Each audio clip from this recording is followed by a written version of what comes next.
Hello and welcome to The Nexus. On today's programme, vaccine passports. Are you for or against them? Some say they're an attack on our liberties. Others believe they're the only way back to a normal life. We're going to be looking at different approaches being taken in the United States, the UK and Israel. And we'll be hearing from guests in each of those countries with very different perspectives. The British businessman who's saying no jab, no job to new employees. An American infectious disease expert who is also an advisor to the CDC. And a journalist in Israel where vaccine passports are all the rage.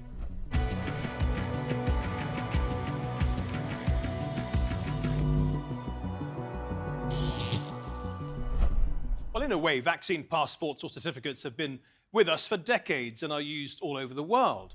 For example, in Italy and Germany, parents must vaccinate their children against a range of childhood diseases or face fines.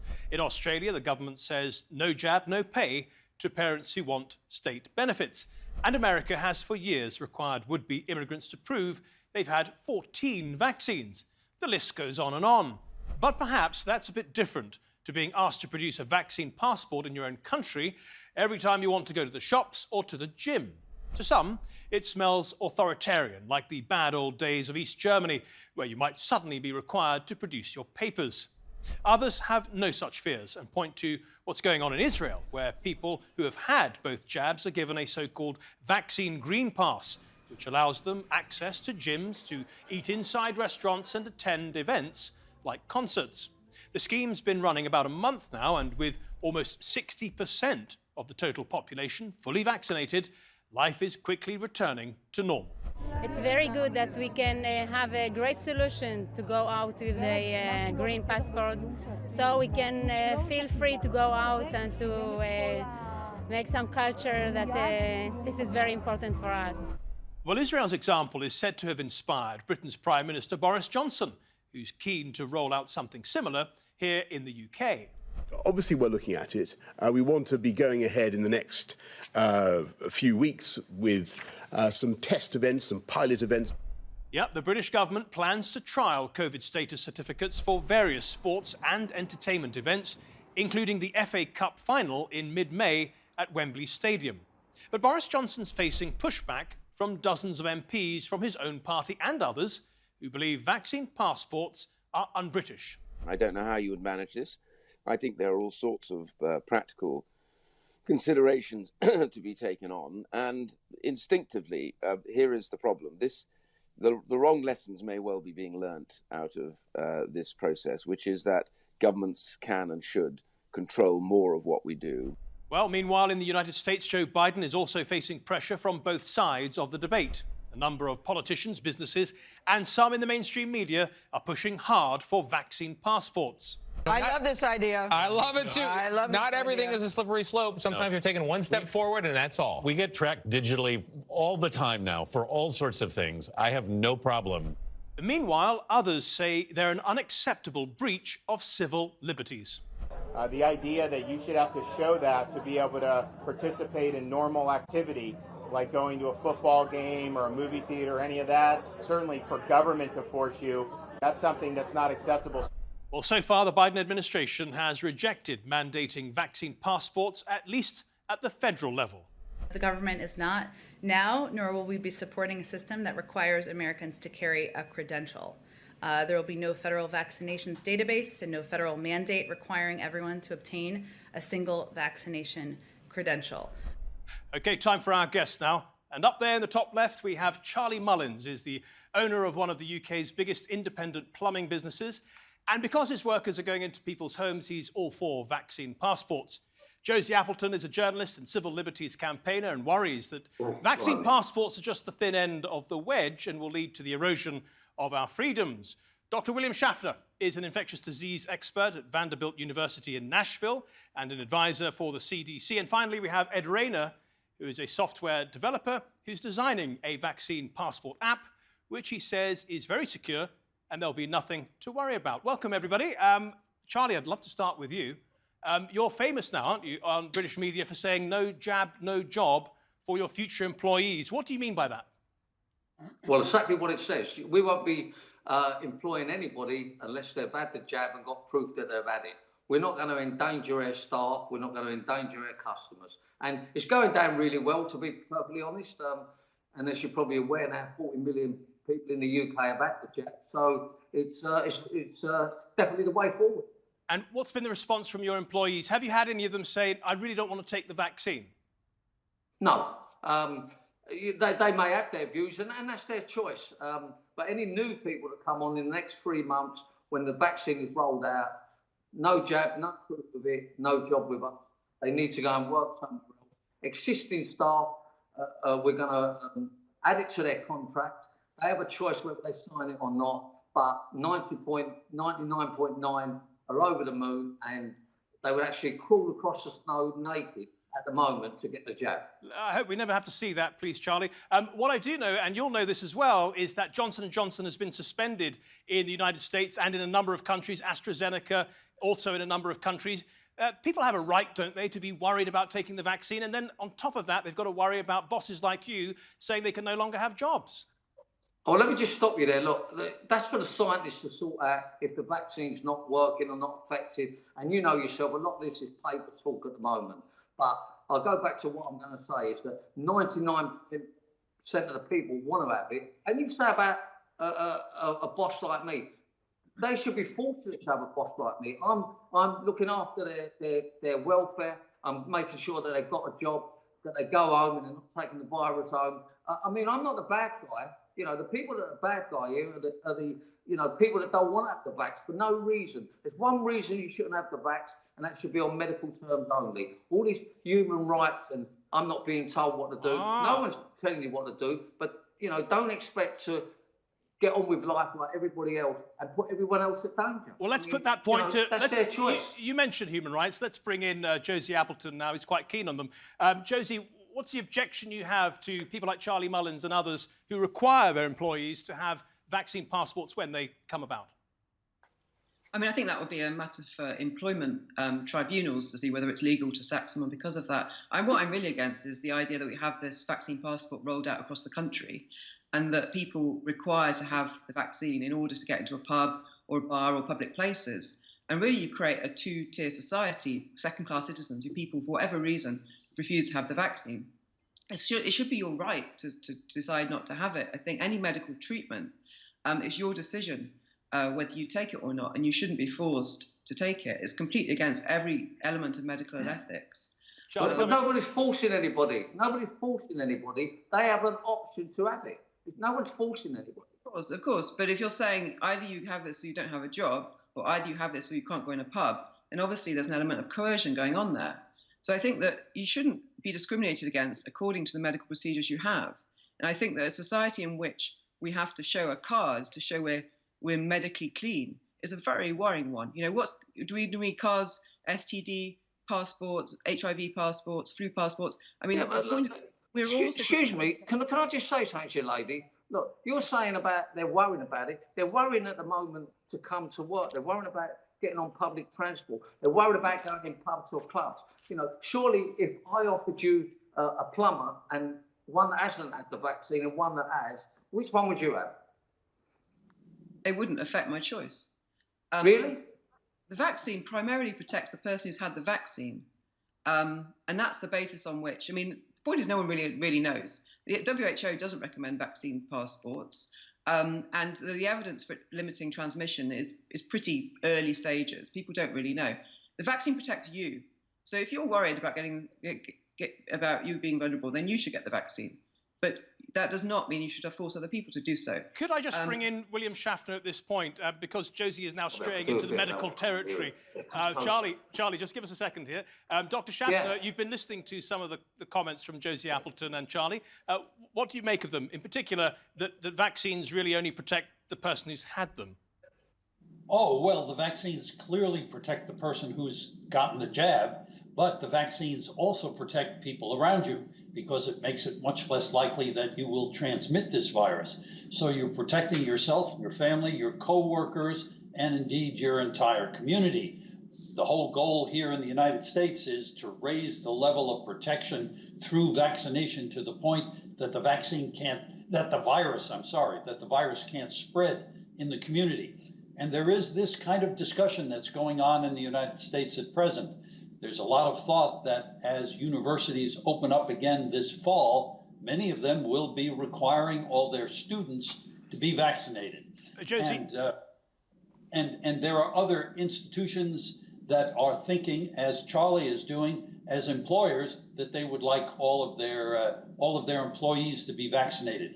It's a discussion that's currently very much in flux. Josie, I know one of your objections is that if we allow as a society for employers and events managers and so on to say, I require a vaccine passport for COVID, it might be a slippery slope. It might open the door to anyone saying that I require a passport for whatever medical condition. Can you just take us through that argument?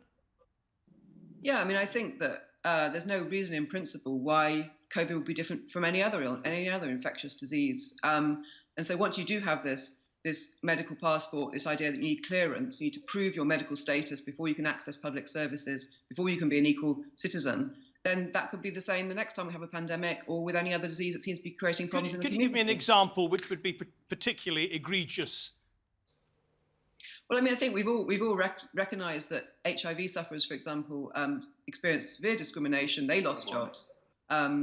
And, you know, it could be a club or whatever that says all our customers are HIV negative, you know, so this is for your reassurance. I mean, the point is that these examples, if we take the logic that anything that's a benefit medically can be done, then really we move into a very dystopian world. I mean, I think the vaccine passports thing would be inconceivable, really, 10, 20 years ago. Well, we do already do this, of course, Josie. With yellow fever certificates to travel internationally, but also in many places, kids can't get to school without childhood inoculations. So we're already doing this. And if we want to try and avoid another global pandemic, then we need to take some measures, but do it as safely as possible. And you can do that by making sure that your identity is never leaked. Your identity is yours and yours alone. And none of that is shared with anyone else, but you can show that you are safe, not just with the vaccination, but also with a test.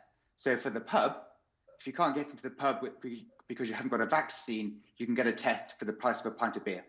Of course, Josie is trying to draw a distinction between very specific examples where you'll need a vaccine to be in a hospital, theatre or go to school, and basically everything you have to do in life. Just pick that up, Josie, if you would. Yeah, I think there's certain professions that have required certain vaccines in order to practice, for example, surgeons. But I mean, I think the idea that you need this in order to have access to the pub, to public spaces, to be a citizen, I think is fundamentally different. I mean, I actually disagree with compulsory vaccination for children. I think it's completely wrong.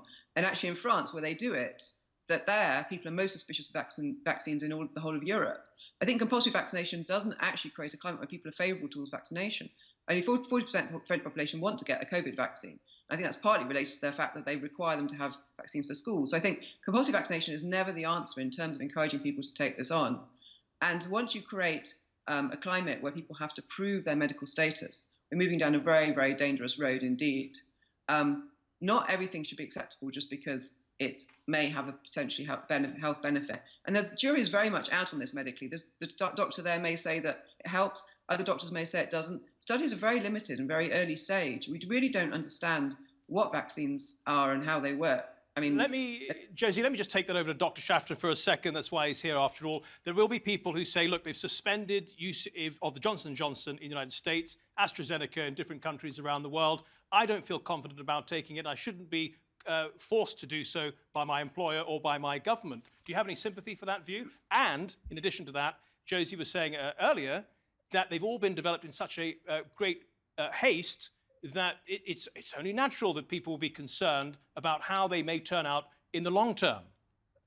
Well, of course, the concerns, the hesitancy are completely normal, but we have ways that we can address that. Yes, the vaccines have been developed very rapidly, but we've cut absolutely no corners. That has been an extraordinary, rigorous process. And here in the United States, we've given over 14 million doses of this vaccine now, and it's really quite clear that the vaccines are extraordinarily safe and they're powerfully effective. So they do work. And apropos of compulsion, We in the medical professions who work in many medical facilities are obliged, for example, on an annual basis to get our influenza jabs. And it's quite clear, we are absolutely convinced that requiring vaccines for children has permitted us to literally eliminate whole diseases from our populations. If you don't require them, the diseases will come back and we will have children in the hospital and dying again. Dr. Schaffner, obligations sometimes really do work. Dr. Schaffner, why is it that Joe Biden's administration, so far at least, has ruled out federally mandated vaccine passports? Well, so far, you know, we have this nuanced legal issue. The COVID vaccines are authorized under an emergency use authorization. They're not yet completely licensed. That's a process that's still underway. And there is a great deal of legal question about whether you can mandate an emergency use authorization vaccine. Right. Well, Ed Rayner, in addition to the discussion about the efficacy of vaccines and so on, we have the concerns that vaccine passports might be a weak point for your data, for your security. Can you just take us through what you're developing and explain why you think it is completely safe? Yes, it's a very clear worry, the privacy and security concerns. And we know the governments aren't altogether upfront with what they do with your data. And there are many authoritarian regimes out there that love to spy on their citizens. So the approach we've taken at Block Bioscience is to make sure that we don't even know who you are. So when you upload your photograph of yourself and a photograph of your identity, we don't take your name, your phone number, your email address. We can't leak your data because we don't have your private identifying information. But you can still prove your status by having your photograph of yourself and your vaccine record or your test record. And so you want to build in from scratch the inability for snooping and also for hacking. If there's a database, it's hackable. We don't have a database.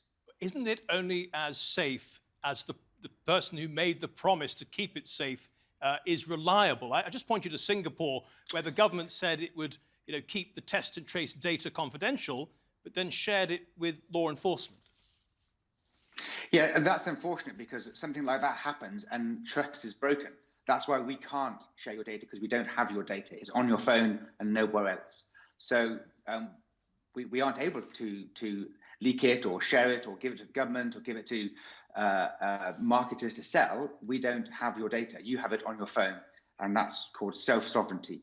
And that's the principle by which some producers like us are making sure that their platforms are built. Josie, final question for you. If the passports have a built-in expiration date, whereby when the population gets to a certain point of, say, herd immunity, they are then cancelled and done away with, would that make you feel better, or do you think that they would just keep pushing, the government would just keep pushing to have those powers? I heard that we'd reached herd immunity in terms of vaccines.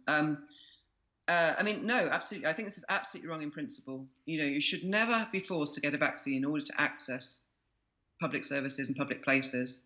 And those places should never ask you to prove your medical status. It's a massive invasion of privacy and a massive discrimination. And I think actually in the UK, we don't have obligatory vaccination for children in schools. And the vast, vast majority of children are vaccinated and those diseases have not come back. I think that the best policy with vaccination is to create the best vaccines available and tell people to get it. And largely they will, and the disease will disappear. You don't need to coerce people to solve pandemics. Josie Appleton, Charlie Mullins, William Schaffner and Ed Rayner, thank you all for your contributions to the Nexus today. Much appreciated.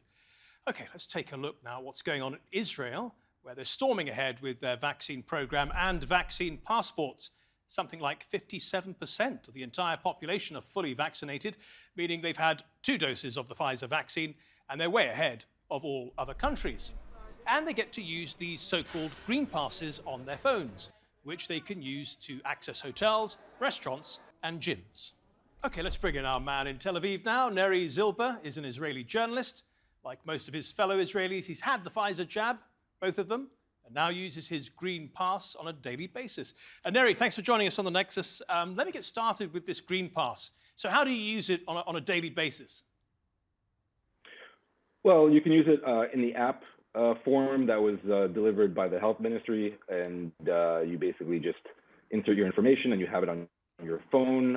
Or alternatively, you can punch in your information on the health ministry website and you get an electronic PDF, which you can also show on your phone or print out in hard copy. And that has basically your personal ID number, but nothing else, and a barcode, which some places scan in order to let you in.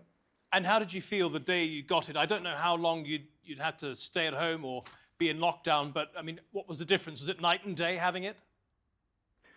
It was night and day in the sense that it was rolled out once the economy itself almost fully reopened a little over a month ago. So in tandem with the reopening after really the last lockdown, they rolled out the green passport, and through that allowed a lot more, let's say, social, economic, and nightlife than what was going on before. As you might have heard, there's quite a bit of debate going on in the UK. Overall, most people are in favour of vaccine passports, but there's a small minority who are strongly against. They say it's not British. It doesn't really fit in with the general levels of expectation for liberty. Of course, in the United Kingdom, people aren't used to having ID cards. In Israel, they are. Was it such a big leap from having the ID card to having, say, a vaccine passport? Look, like everywhere in the world, there were concerns in terms of civil liberties, but the trade-offs here were very much embraced and welcomed.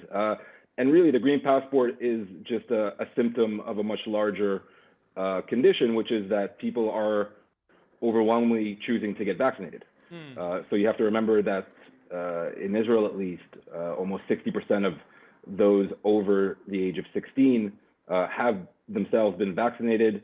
You combine that with those that have recovered from COVID, and the estimate is over 80% of those over 16 here have some kind of antibodies.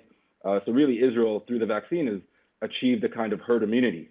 That's what the scientists are telling us. So the green passport is just a way to do all of this a lot more safely and to allow primarily, entertainment and social activities to get back to a semblance of what they were before the pandemic. And how did the government introduce it? Did they go through Parliament? Did they canvass public opinion, or did they just introduce it? They just introduced it. They developed it, obviously, as I mentioned, through the health ministry. And the public overwhelmingly accepted it. There were some scattered small-scale demonstrations, but no larger than maybe 1,000 people.